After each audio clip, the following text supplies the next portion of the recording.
Now I get the fun job of cleaning out this turtle pond. So there's some nice big fish swimming around the bottom.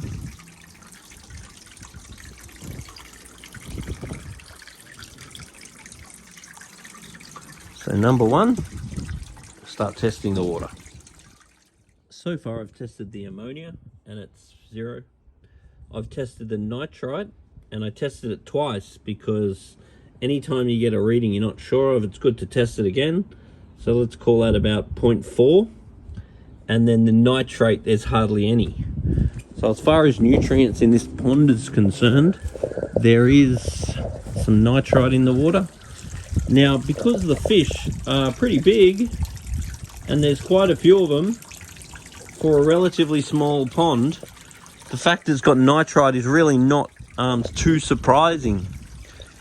And so I'm just going to give the filter a clean, see if that gives us any clues. But we also might need to have a little bit of a look at what food's being fed. So the fish look very good, actually. Maybe a little bit on the fat side. Then there is a bunch of plant in here that I'm assuming is slowly getting eaten or potentially rotting. So that may contribute to the nitrite as well. And there is turtles in here that have not showed themselves, so I'm assuming more than these fellas here. So this pond, from this assessment at this stage, is definitely on the overpopulated side. So it would be advisable to consider either removing some of the fish or maybe adding a media like marine pure to increase the amount of nitrifying and denitrifying bacteria. But I'll get into the filter because it could just be the filter's too dirty.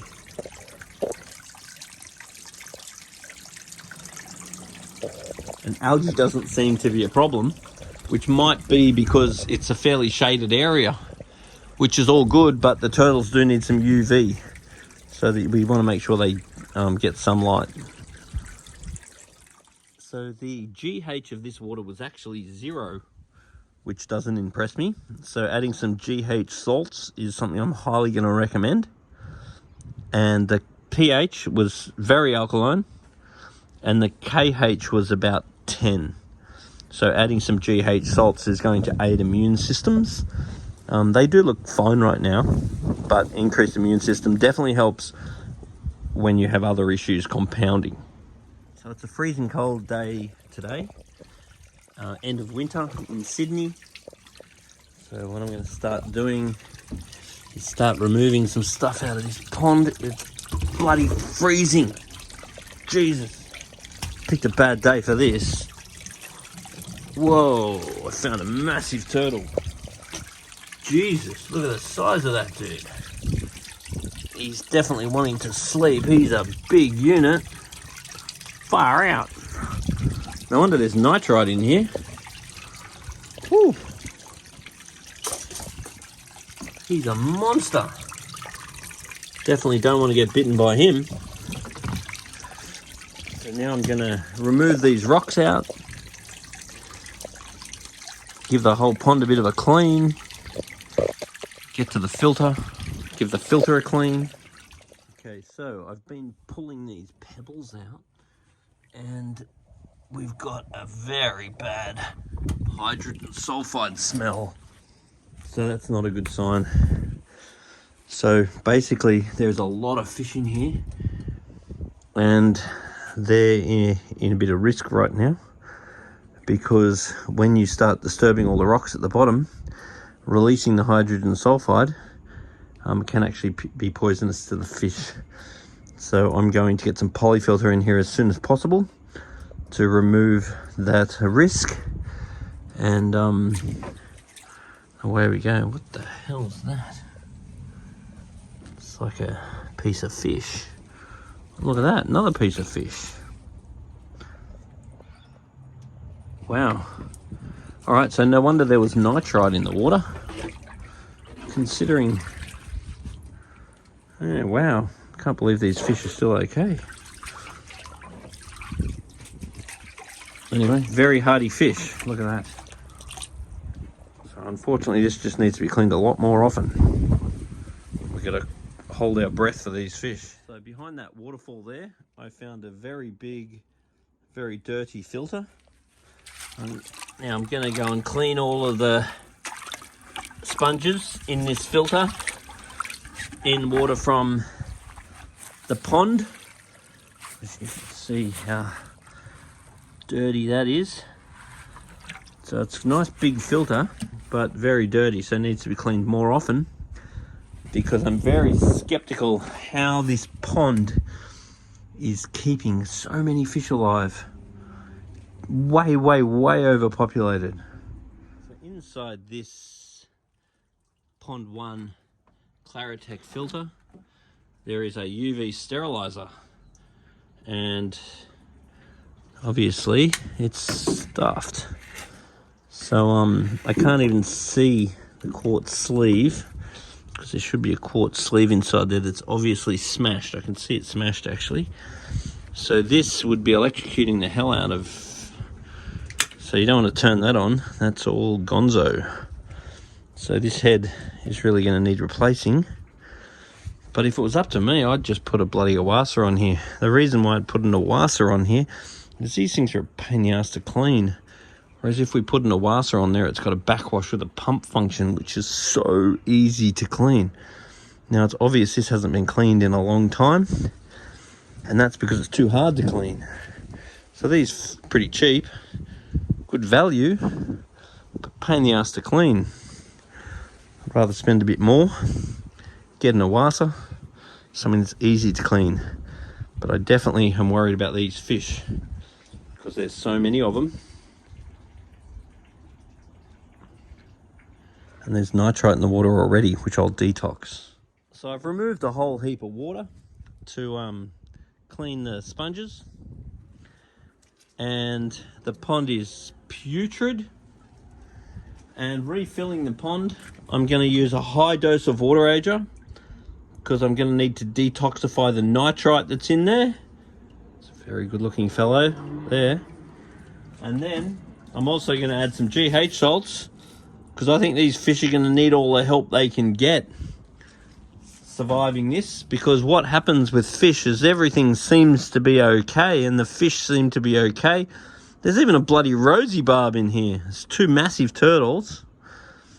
And then when you do something like this is where your risk comes in.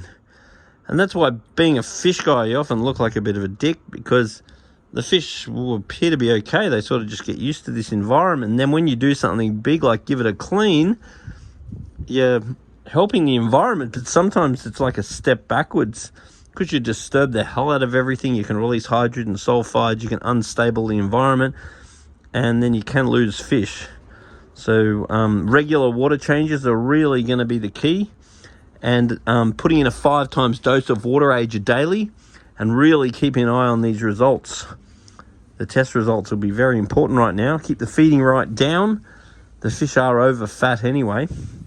So this is a risky time. Whenever you do anything like this, it is a big risk. And polyfilter is your way to subdue the risk. Some of the tap systems that people have these days is very fancy. Like you need a bloody degree to turn the tap on sometimes. Now lining these filters back up to put them back together is a pain in the neck. But what you're looking for is that little dugout bit there. That one there. You want to line that up with this. And that lets the pipes line up at the bottom. Sounds very easy, but sometimes it's not. So now I'm just reinstalling this filter. So I've turned the pump on. The UV cannot be replaced at this stage because it's all cracked out. And now I'm waiting to find out if the O-ring went in place. Because with these filters there's an O-ring that's a royal pain in the ass to install. So if the O-ring is installed, then this filter should fill up with water and the waterfall should start to run, and Bob's your mum's new boyfriend. On the other hand, if it starts leaking, then I get the very fun job of having to put it all apart, readjusting the O-ring and putting it back on. Make sure there's no crap in the O-ring, and it's not as fun as you'd think. Piss off, Mozzie. So here we go. It's the time of truth. So the waterfall is running.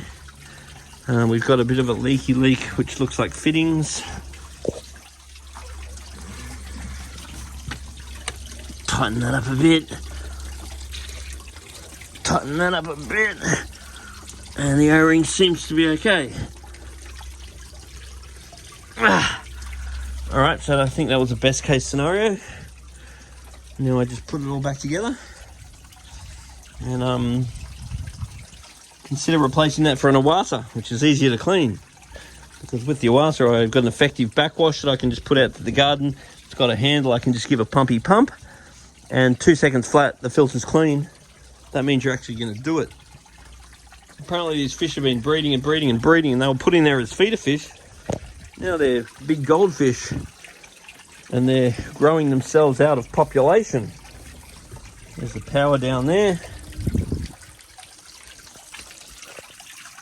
Beautiful. On the one day I decided not to wear bloody thongs, I'll get mud all through me shoes. First world problems. So I'm just going to fill this pond up quite high to increase the amount of water volume in the pond. Also allow the turtles to climb out more easily, because I've removed a lot of rocks out of the bottom of this pond, which would massively increase the water volume of this pond.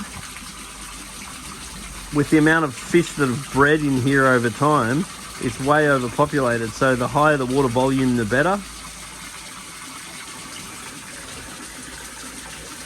And we'll keep it nice and full.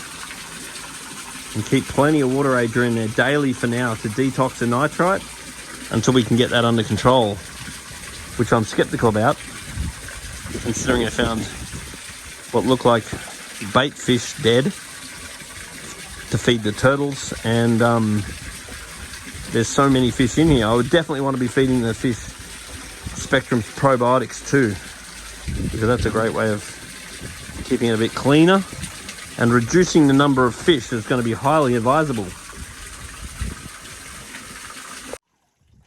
Okay, so now I get to defrost my hands because this water was bloody freezing. So basically I tested the water, then I cleaned the filter, which is behind there, cleaned it in water from the pond, not water from the tap. Then I pulled a whole bunch of rocks out of the bottom of the pond to increase the water volume of the pond. Gave the pond a bit of a clean, got my net, scooped out a whole bunch of crap. I refilled the pond, I added heaps of water agent to detoxify nitrite, and now I'm definitely concerned about this pond because it obviously hasn't been cleaned for a while. The smart course of action now would be to do some follow-up services, because it's going to need some attention, particularly seeing I've just gone and uprooted it all, and the bottom of the pond was filthy, the filter was filthy. So this isn't like a just come clean it once and bingo, your pond's great. You need to do a series of changes. Otherwise, if you're changing too much water or doing too much at once, you do risk your fish. So some follow-up services will be in order.